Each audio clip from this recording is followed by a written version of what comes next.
The following program is a Creative Magic Network production.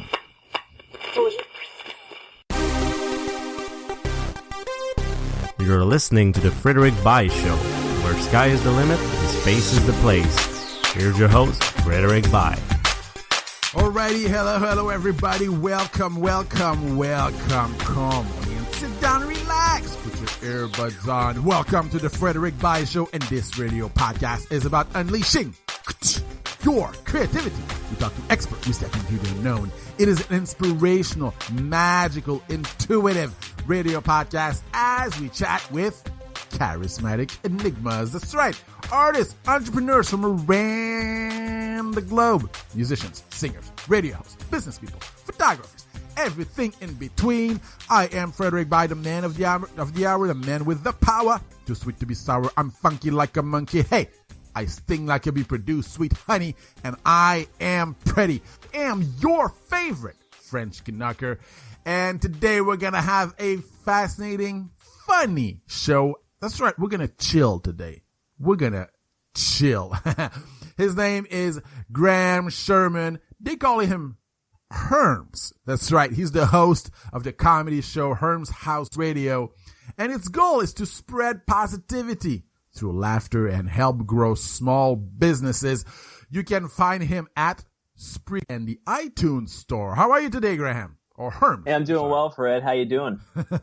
I am doing fabulous. Hey, man, thank you for doing this. You know, when we exchanged email and stuff, you know, I'm always looking for what's, you know, because I think when you're a podcaster, you have to be passionate about it. Yeah, you talk about passion. You know, you talk about things that passionate you, for which you have passion for. And you know, your show is, you shoot the breeze, you just laid back, you cuss, you tell jokes, you know what I mean? And, and I think that's cool. I think that's pretty cool, actually. But, you know, right before we get into it, though, give us an idea here of your background a little bit. Who are you, Graham, or Hurrm? Yeah, so I was born in New Haven, Connecticut, 1989. I'm 27 years old. I currently reside in Portsmouth, Virginia. I'm married to my beautiful wife, Chris, a 5-month-old daughter named Zola, both of whom actually have cameos in the show. My 5-month-old daughter's actually our political consultant, believe it or not, for the show. So, yeah, and this is obviously a side grind for me. I work for the government for my normal job, but this is something that my buddies and I decided to do for fun, the Hurrm's House Radio Show. I go by Hurrm, as you said. And just especially around election season, the media and every single news network, social media, everything you find on the internet just seems to be so negative. Just focuses on the negative side of everything. Whether if you're watching CNN, it's all talking about negative Republican stuff, or if you're watching Fox News, just completely crapping on the Democrat Party. And all we wanted to do was we just got sick of seeing constant negativity on TV, on the internet, etc. And we were like, you know what? There's a lot of humor that comes up in all of that negativity, and we're going to expose it, and we're going to have a great time doing it. We've got a close group of people involved with the show. Our circle's real tight. It's basically 2 families. It's my family, so me and my brother, my wife, and daughter, obviously, and then my co-host, who goes by HR1. I honestly don't even know what that stands for. He just chose it, so we went with it. But it's kind of funny. Everyone wonders what it is, but we'll never say. But him and his whole family, him and his 2 brothers also do the show. So we've always had this unique sense of humor, this unique dynamic when we're all together that no one really has understood, but they all found it funny just because we all understood each other. So we were like, you know what? Let's use that dynamic. Let's expose all of the funny stuff that just comes up in the media, and let's give some people some laughs to break up all the negativity out there. Right. You know, you go by the name Hurrm. Now, you can't tell me what HR1 means, but what does Hurrm mean? So that's a funny story. Back in college, from listening to the show, it's pretty evident that we're pretty big hip hop fans, pretty big rap fans, and aren't you wrestling fans too? Wrestling fans? Yeah, I'm not gonna turn down a WWE match ever, man. I don't watch it. I don't watch it religiously. I got the game on Xbox though, so we'll play that whenever the boys come over and everything. Okay. Yeah. We love UFC though. We'll do that. We'll watch that. Okay. Yeah, we'll watch that every time.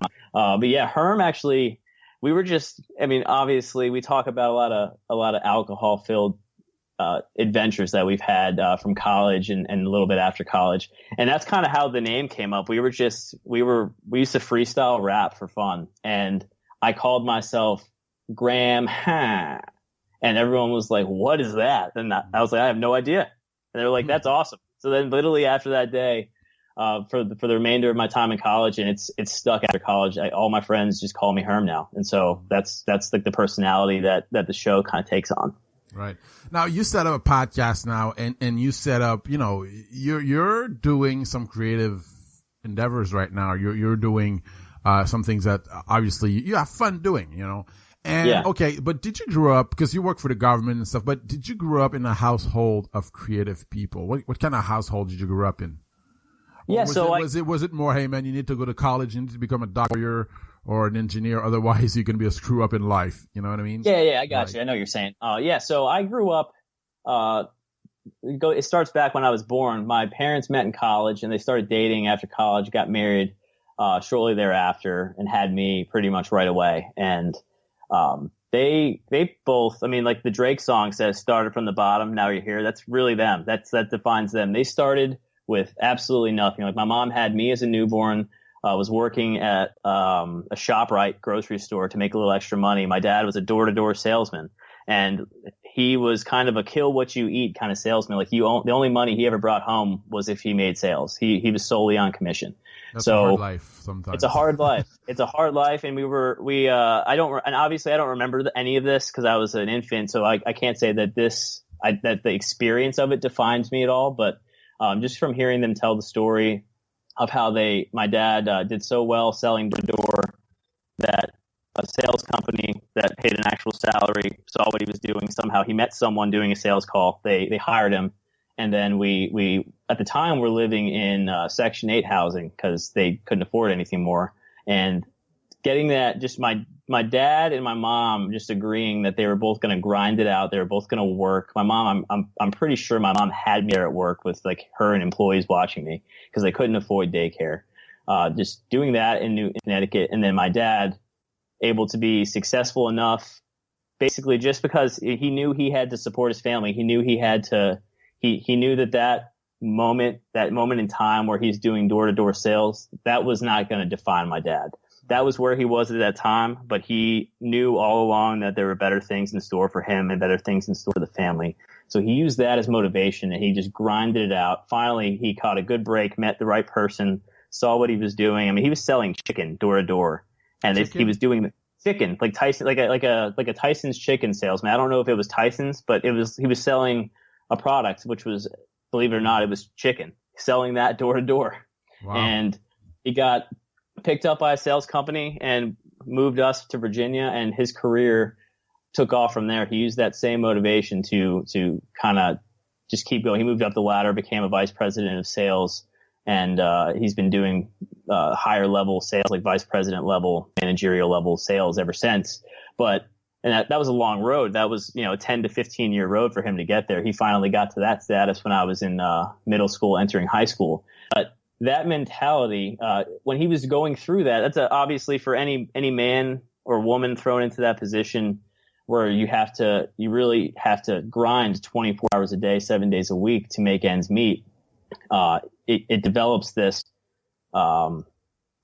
motto within you that failure is not an option. And that's something that he instilled in me from the time I was in middle school. Like from the time I started experiencing my first failures, he instilled that mentality in me. I think my first real failure in life where I experienced rejection was in 8th grade. I got cut from the high school. I didn't make the JV baseball team, and that was devastating to me. It was the first time I'd actually experienced any real letdown. And he put me on a program that he used to get himself through all those difficulties back in, the early days of his marriage and my first few months, which was he had me write my goals down on note cards as if they were present, as if they were already achieved. So like, let's say my goal was to make the JV baseball team. My goal for that would say, I am a member of the JV baseball team. And he had me take every goal that I could ever imagine, and write those down like that. And like friends before, what kind of household did I grow up in? I grew up in a household where you're going to get good grades. If you don't get good grades, there will be consequences. You're going to be a member of clubs at school. You're going to have extracurricular activities. You're going to be playing sports, and you're going to do well in school. And you're going to be doing these things every day, until pretty much the sun goes down. And then that's when you'll come home and you'll do your homework. And they instilled this in me, and they practiced this mentality of parenting because they wanted to make sure that we didn't get in trouble, get in the wrong crowd, because idle's hands are the devil's workshop. So they wanted to make sure that we were being productive every single day. And they also knew how hard it was to start out from the bottom, and they did not want that for my brother and I. They wanted us to get this mentality from day one and strive for success from an early age on, and that stuck with me ever since. So in terms of creativity, I think they're creative in their own sense, and they actually had to be creative in that they had to figure out ways to make ends meet, to make money, to put food on the table, and to make sure that they raised their kids correctly, and they did a great job of it. I remember there were times where I was miserable because of how strict it was in the household, but to every day of my life now, I look back on that, and I'm so thankful that they instilled that in me, because what I discovered when I was in middle school was that I had a talent in music, and my brother did too. Like, I played violin all through middle school, and then my brother played like 6 or 7 different instruments, piano, and like every band instrument you can imagine. So we both were able to actually take time to find that creative side, whereas I don't know that my parents ever had that opportunity to actually try and find it. So they gave us that opportunity, and we both, through music, I would say music kind of created the first, creative mindset in my brother and my mind, and it led to us in college continuing to experience with music, and that's when, like I said before, we started getting real into hip hop and rap music and other music too. But we really had fun with the rap music, and we would just mess around and start freestyle rapping. And honestly, that's kind of how we came up with this podcasting idea. Is if we come up with lyrics off the top of our head, then we can talk to people, make people laugh, and come up and have awesome conversations with people, record it, and we can freestyle that. All right, once again, we're here with Graham Sherman. They call him Hurrms. He's the host of the comedy show Hurrm's House Radio, and its goal is to spread positivity through laughter and help grow small businesses. You can find him at Spreaker and the iTunes store. Hey, man, you talk about, growing up, your parents started at the bottom, and what does it do to you? What was the mindset around money at that time? Because I think it's like, especially today, there's the poverty mindset, there's a middle class mindset, there's what was the mindset around money? Because, hey man, you eat what you killed. Well, yeah, that's a certain mindset, what does that do to a boy like you? Honestly, they did a really good job of shielding us from any of the difficulties they ever had. Like, I can sit here 100% confident and tell you, they never let on that if they were having difficulties from the time I can remember to now. I couldn't tell you. They shielded us from it, but they did. I know, because I talked to them about this today. As a young adult managing my own finances, I always am hitting them up for advice. But they told me that they pretty much, they couponed and would go to the store, and they were always looking for deals, and always saving money, in investing money, and always looking toward the future. It's always about the long term. That's what they've always driven in me in terms of money. You always got to have the long race in mind, not the sprint, but the marathon has to be in mind when it comes to money. So, but yeah, they really shielded us from all those difficulties. They did a fantastic job. They're absolutely completely resilient when it came to that. Right. But yeah, and money, in terms of me as a kid growing up, we got allowance, but they never gave us enough money to be dangerous, if you know what I'm saying. As like a high school kid, my brother and I never had enough money between the two of us to do anything more than go to like a Taco Bell or buy some lunch like that. So, and then we didn't actually have any real money, to buy ourselves anything substantial until we got jobs later on in high school. But yeah, that's what they did. They were very strict with money, but we never really knew it. They never talked about it. So they did a very good job of shielding us from all those adult stresses.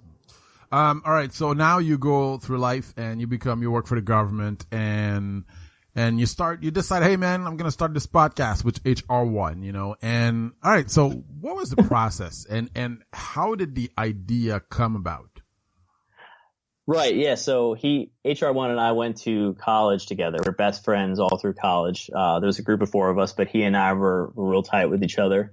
And literally I think it was a month and a half ago, I'm sitting at home on a weekend and I was just looking on the internet for things to do as like a side grind, things to have a little bit of fun and have a little bit of extra money come in on the side. And so I'm reading an article on thepennyhoarder.com.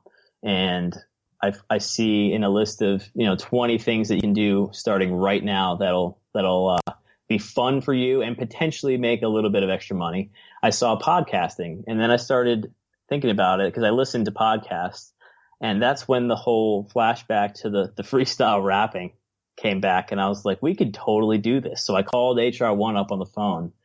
And I shot it by him, and he was like, "Yeah, man, let's do that. Let's get online this weekend and let's start." So we sat down, and our podcast literally is about 6 episodes old. It's very new. It's about a month old, and we sat down, did the first episode, and we didn't like it at all because we were real nervous. How it is when you first hear yourself talking. Yeah. Recording and you're kind of just talking to a room and there's no one in there. It can be kind of awkward and it's kind of nerve wracking and you're just wondering, you just want to know how it sounds. And you could tell that we were both very uncomfortable with it. We were like, I have no idea what I'm doing. So we sat there, after the first one, listened to it. There were some funny parts, but it definitely needed to be refined a little bit. We sent it out to our people in our inner circle and got some good feedback. And that's when, I started thinking about some of my other friends that were also government workers, but are now entrepreneurs on their own. And I was like, you know what? We could get people to come on from our circle of friends and we could start with like that. And we could have them come on and we can promote their business. We can do a whole episode about how they started, what challenges came with starting a business and, what it's like running it now. And so that's when we did an episode at my buddy's brewery. He runs the Rip Rap Brewing Company in Norfolk. We did an episode with him, and by far was our most popular episode to date was that episode. And we were like, you know what? This is another way to drive home positivities. Let's tell people about these small businesses that do great things that maybe the majority of folks in the United States don't know about yet. And let's do that. Let's find people in as many states as possible, and let's talk about what they do. So that's sort of how it started. And who were your inspirations? Because when we start podcasting, sometimes we mimic or we do similar type of shows, you as our quote unquote idols or, people we admire. Who were your inspirations? I have 3. That's a no brainer for me. There are 3: Joe Rogan, Bill Burr, and Bert Kreischer. Those 3 guys are hysterical. And routinely those guys get together with the 3 of them, and they kind of started this little network of comedian podcasters, and they're hysterical. They have really intriguing guests on their shows that all do different things and tell a different story and have different messages to pass. And those guys are my inspiration. They are all of our inspiration on the show. So we used that and came up with our idea to take it a little different route and get entrepreneurs on. But still keeping that comedy aspect in there. Those 3 guys are unbelievable. All right, once again, we're here with Graham Sherman. They call him Hurrm. He's the host of the comedy show Hurrm's House Radio. And its goal is to spread positivity through laughter and help grow small businesses. You can find him at Spreaker or the iTunes store. And by the way, guys, right before continuing this conversation, if you have a passion, something that fuels your curiosity, well, on top of getting fascinating interviews such as this one straight to your inbox, when you subscribe to our free Creative Magic community, you will get super cool exclusive gifts in return, such as the ebook, Happiness Quotes by the Ambassador of Happiness herself, Maura Sweeney, and also an exclusive conversation with 2 of my favorite people, Alex Okoroji, and the blind blogger Max Ivy, as we talk about the influence of friends and college education on our lives, the competitiveness in a crowded field, the importance of business and financial education in arts and entrepreneurship, and more. And also, Alex has a special gift for you inside. I promise you will get inspired and entertained. Subscribe for free at frederickby.com. All right. Let me ask you this. What kind of guests can we find on your show? So it's both of you guys, shooting a breeze, but what kind of, you also have guests, right? Yeah, we have guests. We try to get guests on every single show. So we try to be as diverse as possible with the type of guests that we get. So far we've had a rapper on. We've had a financial he's a day trader on the side. He has a Twitter account. His name's Kyle Mays, and the rapper's name is Lil C. So we've had a rapper, a day trader who does financial advice on Twitter and his social media. His name's Kyle Mays. We've had a sports supplement company owner out of Ohio. It's called Abiotic Factors. His name's Paul Callahan. We've had let's see here. We're looking at next week. We're going to have a UFO paranormal conspiracy theory sort of podcaster named Jim Mallard from the Mallard Report. He's going to be on our show next week. And there's a few more people that we're looking to get on the show from all sorts of different realms. I mean, we like to get breweries on there because part of the whole aspect of our show is telling stories that were motivated by drinking alcohol and just like the stupid stuff and kind of making fun of ourselves. And then but just also promoting people that do breweries. And we're looking at having different types of musicians on too, not just rap. We want to get rock and roll, country, anybody, and then other podcasters. Whatever they talk about, we want to hear about it. So that's kind of who you'll hear. And what did you learn from your guests so far? And tell let's start off with what did you learn with your guests so far? Right. Yeah. So I think the biggest thing that we've learned from all of them is that the best things that we've taken from it is the challenges of starting a business. Like there's always, when you go to start something, whether it be a podcast or whether it be, a brewery or, if you're a musician, the one common theme that we've learned from all of them is that it always seems really easy to start. And as a broad idea, it sounds easy. For podcasting, you just need something to record your voice on. You need something to talk about, and then you go from there. But some things that you don't think about, that's the stresses of starting. So like, for instance, from the brewery side, there was all sorts of legal licensing that they had to get that they had no idea about. There were certain fire codes that they had to make their brewery building. They had to build that too, and they had no idea. And it delayed starting their business by 6 months to a year. And rap, when you start and you put your music out, it's like, well, okay, it's out there for people to hear, but how do I get that out to people? I posted this on my social media, but I have no followers. How do I get people to hear this? So the one thing that we've really learned from them is how key social media is to advertising your product, whether it be beer or your music or your podcast, or figuring out social media. That's the toughest thing we've heard. Advertising on social media. How do hashtags work? What are the correct hashtags? What are the correct times to post? And everyone has their own philosophy on it so far. And that's what that's what we've learned is like the biggest struggle for people starting businesses is getting the word out. The passion's there with all of these different people. They have the passion, they have the will to keep doing it, and they have the drive to succeed. It's just mastering the art of getting the word out about your product. And we actually had a really good podcast last week where we had a rap music producer named Crooked Smiles. He's from Virginia. He had a really good segment about how to get the word out, and we learned so much from him about like the proper times, the right alley of social media, like Instagram versus Facebook, all that stuff. So that's the biggest thing we've learned. And then honestly, from the podcasting side of the house, the easiest way to learn anything is to listen to people. Like I remember when I first started, you were the first person that I reached out to on email just to see if we could get together, because I started listening to your show and I thought, this is fantastic. You have all sorts of different creative people from all sorts of different genres of life that come on here. And that that's how you learn, is you find other people that are veterans in your craft. You listen to what they do, and you kind of get a general idea of what people are doing, and you apply your own vision to it. And that's what we've done.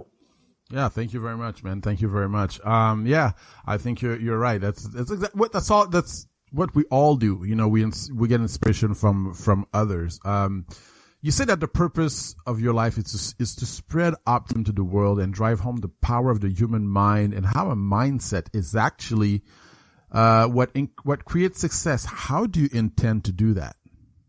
Yeah, so like you said, for our show, it's a comedy podcast. Yeah. And we do curse a little bit because we just try to have fun. We're just being ourselves. But what we try to do is we try to laugh, and that laughing is like the first step to making yourself feel good. And that's key number one to bringing positivity to the world, is making people feel good about themselves.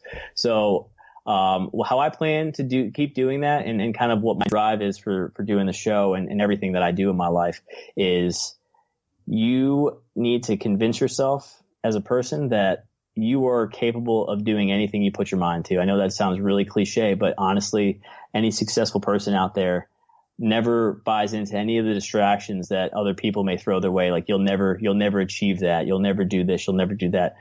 Successful people and positive people just kind of put that to the side. It goes in one ear and out the other. So that's how I live my life. I write down what I want to do, and I stick to it. And if there's people that are going to critique it or give criticism, I read and listen to all of it. And if it's a distraction, it goes in one ear and out the other. If it's legitimate and it's going to better us, then that's what we do.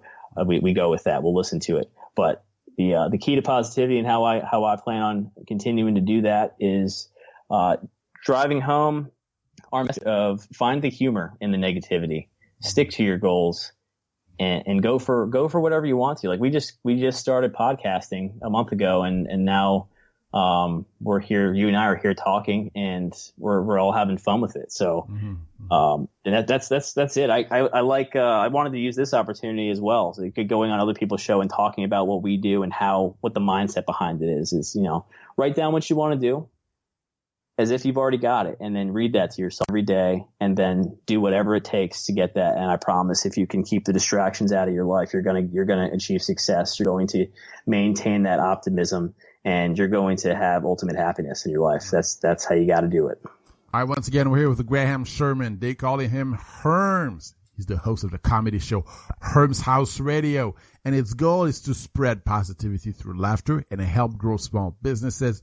You can find him at Spreaker and the iTunes Store. Okay, now you're a creative guy. You have life experience. You created this podcast. First of all, do you have any advice for anyone who wants to start a podcast? Because you did it. You started it.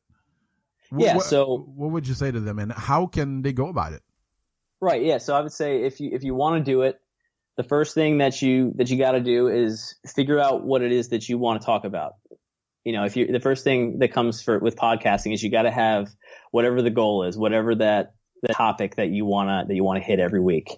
And then I'd say once you have that identified, the next step, what I did is I just went to Google, and I Google searched, how do I start a podcast? And what you'll find when you do that is like 5 or 6 different top-rated podcasting websites, and that's how I came upon Spreaker. And Spreaker was the most user-intuitive platform that I found. So I Google searched, how do you start a podcast? You'll find a bunch of different podcast websites. Read up on those, figure out which one meets your needs and fits in with whatever equipment you currently have and whatever your budget is, and then sign up for it. And then once you have that in place, just get whatever team that you want. I would say the first episode that you go to do, like the key to this is not to overthink it. You just kind of got to do it. It's one of those things where you have to experiment. Do a pilot episode that you're okay with it if it doesn't get posted. Just get on there, get used to talking in a studio, talking into a microphone. Get used to that. And then practice talking about the topic that you want. And then once you get the process for that down, and you're confident in your ability to talk into a microphone, and you're confident in the topic that you're discussing, then you can start reaching out to, get your social media set up at that point and get Facebook going, get Instagram going, get all those different methods of spreading the word of what you're doing. And then start reaching out, start listening to people in your genre of podcasting. Start listening to people that aren't in your genre. Go to Spreaker and find out listen to people that have a ton of followers and listen to what they're doing and kind of get those styles down in here. Just kind of so you know what veterans in podcasting are doing, and you know how the general flow of a podcast is supposed to sound. And then once you do that, you're reaching out to people. I would say that the stupidest question that you could ask is the one that you don't ask. Ask questions. Hit other people up in podcasting on social media or over email, and ask them if they're interested in working with you. Ask them if they have any pointers for you, or send your stuff to other podcasters and see if they'll listen to it and give you some constructive criticism. And that's how you'll really get started in podcasting. And then once you something will click. I don't know how else to describe that. Well, once you do all of these things and you start recording episodes, you'll start to refine your recording sessions more and more each time. And you'll finally start getting toward a product that you're incredibly happy with. Mm-hmm. So that's the best recommendation I can give, is to just get in there and do it. Don't overthink it. Just do it. I think earlier you mentioned something important, and you've been mentioning it 3 or 4 times so far. You say that you read aloud times each of your short-term, medium-term, and long-term goals in the present tense as if they have already come true. And This is to convince your brain that they have already come true, and you wrote them down on a note card. Now, how long do you do this before it starts manifesting? Because, I speak to a lot of people, and a lot of people do that. And, sometimes, man, and I do that. That card gets so freaking dirty and yes, it does. It does. After a while, it's just, I don't need it anymore. I just have it in my head. How do you, no, but it's, is that the same true for you? I mean, how do you deal with that? Yeah, no, I know exactly what you're saying, man. What I do is if you're taking them, if you're traveling, or, you carry them with you and you're reading those things, like you're saying, they'll get a little tattered up. So I have multiple copies of them. I probably have like 20 to 30 things written down that I want to achieve short term, medium term, long term. And I have multiple copies of them, and I have them in different places. So to avoid having to, travel with them and tatter them up and damage them, I just have them in places that I know I'm going to be. So I have a set in my car. I have a set at my job. I have a set in my office where I do my podcast recordings and other stuff at home. And so I have 3 different copies of them, and they'll still get tattered over time. You've got to rewrite them out. But yeah, that's and how long it takes for them to manifest. That really depends on the timeline you set, because each goal that you have has to have an associated timeline with it. So, for me, for podcasting, I set a goal for that too. And I said, I want to have this thing up and running in 2 weeks. I have this thing is up and running by X date. Mm-hmm. And I would read that to myself every day. And I would find myself in my off time after work and after I've spent time with my family, just getting everything set up. And the next thing you know, by the date I have written down, I have all these social media platforms created. We've got 2 episodes done and posted on iTunes and Spreaker and everywhere. And like you said, the key is to convince your brain that these things are going to come true. In order for these goals to come true on the date that they're going to come, the date that you want them to be in your life, you have to believe it 100%. Like there's no doubt in your mind.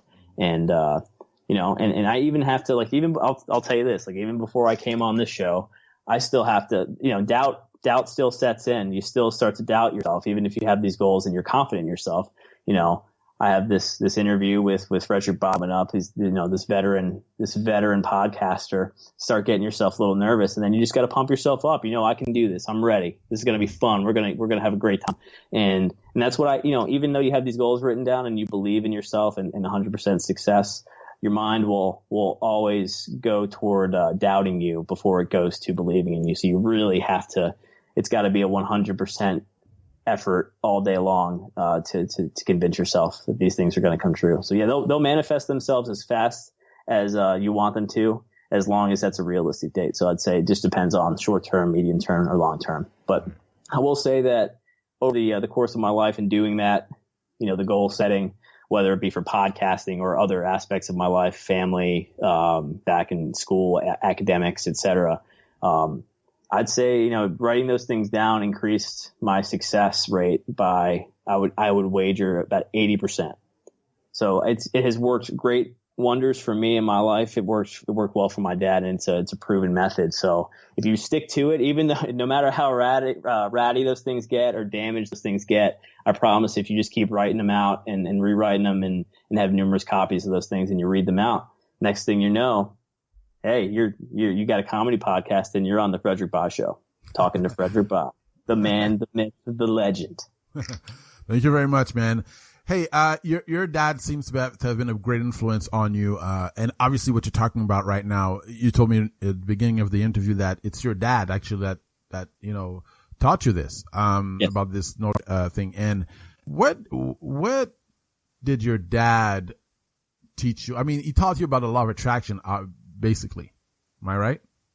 Yeah, both him and my mom. But when it comes to this, the goal setting and just achieving success, he has been the guy that's taught me everything. And that's been through his own research. And it goes all the way back to that story I told about my childhood, success has to be the only option. And so when you write down things as if you've already achieved them, as soon as you put pen to paper and if you have an idea in your mind, there's tons of thoughts in your mind. It's kind of, if you're a creative person, I think you can attest to this too, is there's always thoughts going in your mind, and it can become very chaotic until you write it down and get organized. And once you write it down and you're reading it and you're reading it as if you already have it, my dad taught me, he was like, hey son, when you do this, it will increase your chances by 80% to, based on what he's read and the research he's done. It'll increase your chances of success by at least 80% just by writing that idea down. And that percentage goes up just by reading it, you'll increase that percent of, your chance of success. And so, as a middle school kid, you're very malleable and your parents, are very influential in that. So I was very lucky to have, a father who, and a mother too, both two parents that both, were incredibly optimistic and believed in themselves and taught us to believe in ourselves too. So that my dad came up with, teaching me about goals and stuff, but both of them together as a team, as a cohesive unit, were both very optimistic, and, I credit them for everything I've ever done in my life. Wow. That's important, man. He's like your mentor. Your parents are like mentors to you. Yeah, exactly. And that's something that I think that's like in my generation of, young adults coming up as parents, just like, when you see on TV, like the reality TV shows like Teen Mom and all the stuff like that. Yeah. I feel like the amount of influence that a parent has on their kid tends to get lost in today's culture. And what about that? Just like if TV, when you look at these reality TV shows, like I said, Teen Mom, there are these teenagers that are having children. They're not even adults yet, and I don't think that they take it as seriously as they should. Millennials just tend. This is kind of a generalization, but that's an example from Teen Mom, but. Parenting is one of those things you got to take real seriously, and you have to know. I can attest to this from growing up with my parents. They have a huge influence on the kind of person you become. The parent's job is to raise your kid to become a productive member of society, and it's just so important to a kid in those developmental stages to make them believe in themselves, because it's considered a cliche to say you can put your mind, whatever you can do whatever you put your mind to, but it's actually, it's really true. You decided you wanted to be a podcaster and you're doing it. You put your mind to it and you're doing it. I'm doing it. And that, I feel like that starts with parents or whatever parental figures that you have. It comes from your mentors, like you're saying. Yeah. And it just seems like I'm talking about negativity on TV and the media. I see too many instances on the news of people not taking the role of parenting seriously. You just hear too many stories of it. Right. It's a really important part of life. All right, once again, we're here with Graham Sherman. They call him Hurrm. This is the host of the comedy show, Hurrm's House Radio. And its goal is to spread positivity through laughter and help grow small businesses. You can find him at Spreaker and the iTunes store. And guys, we would like to thank those who pledged to our Patreon page. You are really helpful to the show, and we are grateful for your help. In case you're wondering, guys, Patreon is a simple way for you to contribute to the network and podcast every single month and get cool exclusive rewards in return. I promise you will love the perks. Our Patreon page is at frederickbuy.com. That's Frederick with a C, buy like bye-bye.com. And click Patreon in the header. The money is used to cover our production costs and editing time and sharing to the different podcast channels. You can contribute for as low as $1 a month. It's real easy, guys. $1 a month. And so you can go to frederickbuy.com, click Patreon in the header. All right, let me ask you this. You mentioned earlier at the start of the show about your first failure was in eighth grade, JV baseball team, and you know what would you say would have been the biggest failure of your life, and how did you rise from it?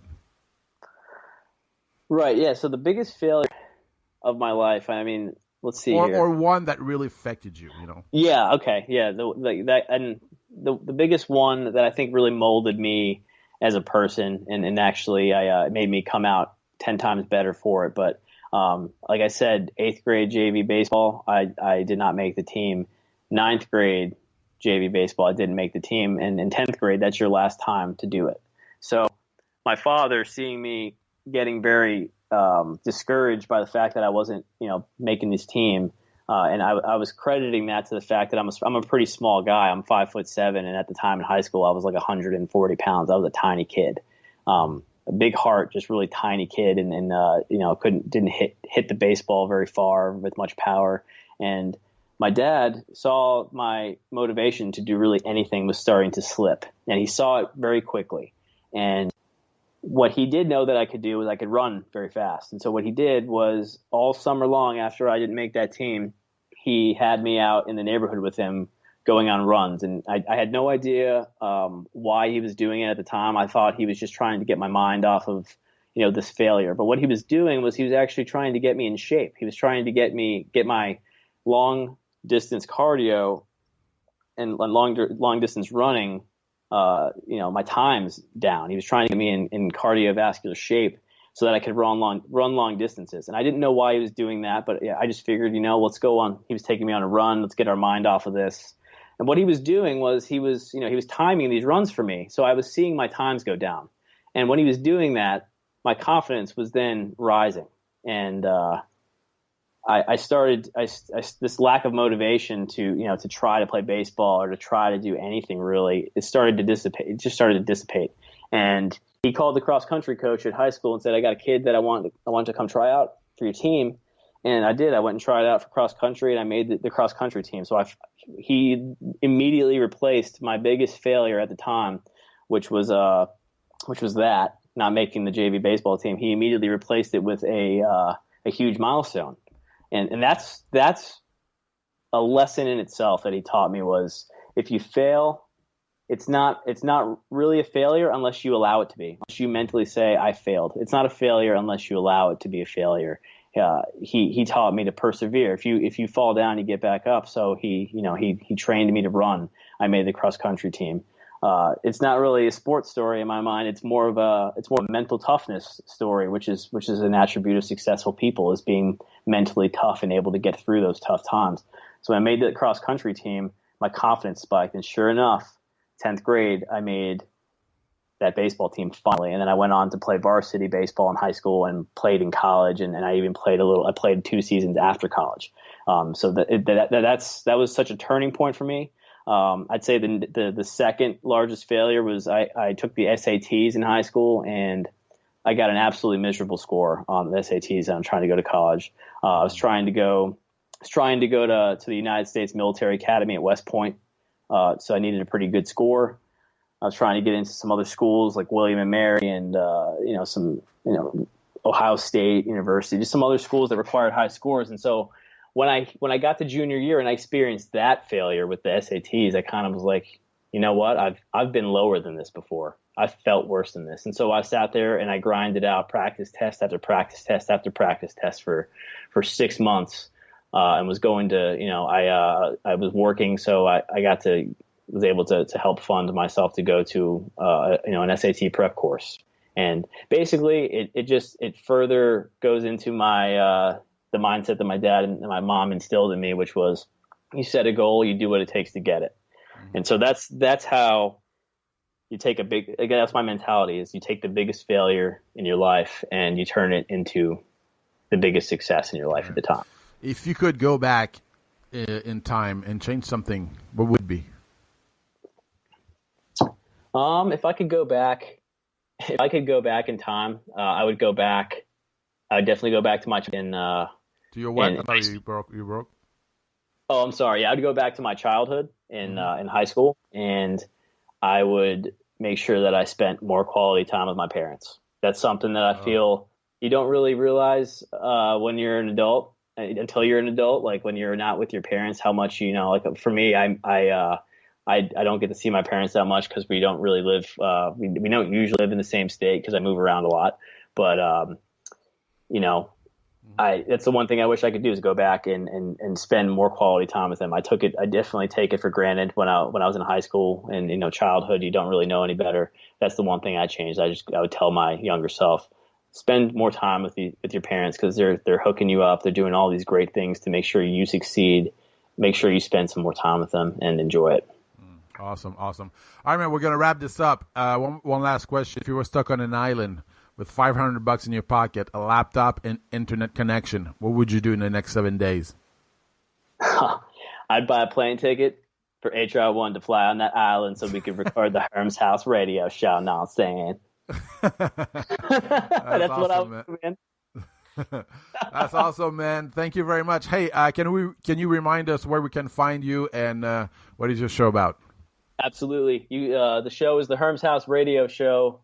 We're bringing to you 100% pure humor every Sunday morning at 10 a.m. You can find us on www.spreaker.com or in the iTunes store by searching Hurrm's House Radio. That's HURRM ' House Radio. Hurrm's House Radio. We're all about bringing comedy, and we interview entrepreneurs, podcasters, etc. about their business, and our whole team of people on the show pretty much just screws with the guests the whole time while they tell their story. So it's pretty funny. It ends up in laughs. Like it's hysterical. We never know what's coming, but that's what we do. So if you're interested, give us an email at hermshouseradio@gmail.com if you want to be on. All right. Cool, Graham. Thank you very much for doing this, sir. I really appreciate it, and it was a fun interview. Thank you very much. Yeah, man. We'll look to get you on in the next month or two. All right. Cool, man. All right. Sounds good, man. Okay. Take care. Okay, you too. All right. Thank you. Bye-bye. All right, guys. All right, everybody. Thank you very much, Graham. Thank you very much for this amazing interview, man. Cool guy. We chilled. But, this is what I learned about this. You understand something. We learned something new from everybody. You don't have to be a super popular artist. You can just talk to anybody and learn about their story, and you will learn something new. This guy is on a creative path. He's doing the podcast thing, and much success to him, really. Much success to him, and I really appreciate your time, Graham. That was pretty cool. Guys, if you are an Amazon shopper, when you use our Amazon links at frederickbuy.com, Amazon kicks back a few bucks to the show, and it helps cover production costs at no additional cost to you. No hidden fees, no nothing. So if you like what you hear, you can help by over to frederickbuy.com. That's Frederick with a C, buy.com. Click on the black page and click the Amazon link in the sidebar for all your online shopping. It's that simple. Yes, it's that simple, and bookmark it to find it easier. Okay, no, yeah. I'll leave aside my Indian accent or something. I'm not Indian, I'm French-Canadian, but anyway. Also, we're looking for new hosts on the Creative Magic Network. If you are a podcaster and you're positively oriented and you have something to say, something to share, and you're new, and maybe you need somebody to lead you by the hand, you want to be part of a cool, fun team. Yes, of podcaster. You can go to frederickby.com and click become a host in the header. It's pretty cool. We can lead you by the hand, guys. And if you want to, start, if you're starting out or you're looking to expand your listenership, that could be a good opportunity. Creative Magic Store is open and alive and well. It's designed with meaning, meant to inspire you. Tap into your intuition and add a little bit of magic into your life. frederickby.com. Creative Magic Store in the header. It's there. It's alive. It's well. 24/7. Time to ride off into the sunset, guys. This podcast is free every time you download it on iTunes or Stitcher. Please go over there, subscribe. It is listener supported. Tell a friend, leave a review in iTunes. Really helps brother out. Really helps brother out. And that's it for me. It's winter. It's starting to get cold. It's snowy outside. It's kind of, it's the time of the year. But you know what? I'm enjoying it. Because it's the holidays. It's pretty fun out here, and I love Christmas. I love the New Year's Eve, and I want to wish you a Merry Christmas in advance. With this, stay safe, and don't forget, live with purpose, passion, fire, and love. Bye-bye. Thank you for listening to the Frederick By Show. For more information, go to frederickby.com. That's Frederick with a C, by like bye-bye.com.